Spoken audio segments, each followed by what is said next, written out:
കത്തോലിക്ക വിശ്വാസപ്രകാരം ഓരോ വ്യക്തിയെയും സംരക്ഷിക്കുവാനും നയിക്കുവാനുമായി ദൈവം കാവൽ മാലാഖമാരെ നിയോഗിച്ചിട്ടുണ്ട്. എന്നാൽ നമ്മുടെ മനസ്സിലെ അതീവ രഹസ്യമായ ചിന്തകൾ അറിയുവാൻ ഇവർക്ക് കഴിയുമോ എന്ന കാര്യത്തിൽ വിശ്വാസികൾക്കിടയിൽ വലിയ ചർച്ചകൾ നിലനിൽക്കുന്നു.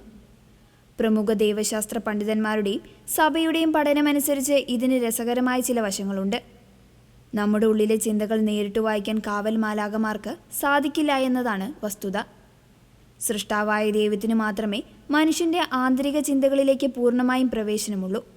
വിശുദ്ധ തോമസ് അക്വിനാസ് തൻ്റെ സുമാ തിയോളജി എന്ന ഗ്രന്ഥത്തിൽ ഇക്കാര്യം വ്യക്തമാക്കുന്നുണ്ട്. ദൈവത്തിന് മാത്രം അവകാശപ്പെട്ട കാര്യങ്ങൾ മാലാഖമാർക്കുള്ളതല്ല എന്നാണ് അദ്ദേഹം നിരീക്ഷിക്കുന്നത്. മാലാഖമാർക്ക് നമ്മുടെ മനസ്സിൽ അനുവാദമില്ലാതെ പ്രവേശിക്കാൻ കഴിയില്ലെങ്കിലും നമ്മുടെ ചിന്തകൾ അവർക്ക് വെളിപ്പെടുത്തി നൽകാൻ നമുക്ക് സാധിക്കും.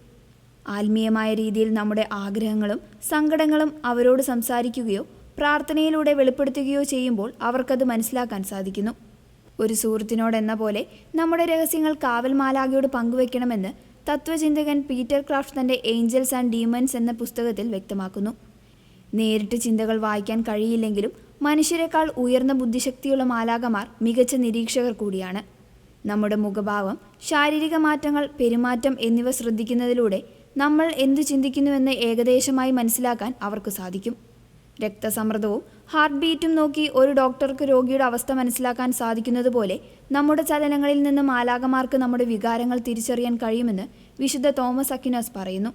നമ്മുടെ ആന്തരിക രഹസ്യങ്ങൾ അവരോട് തുറന്നു പറയുമ്പോൾ നിത്യജീവനിലേക്കുള്ള പാതയിൽ നമ്മെ കൂടുതൽ ശക്തമായി സംരക്ഷിക്കാൻ അവർക്ക് സാധിക്കുമെന്ന് സഭ പഠിപ്പിക്കുന്നു.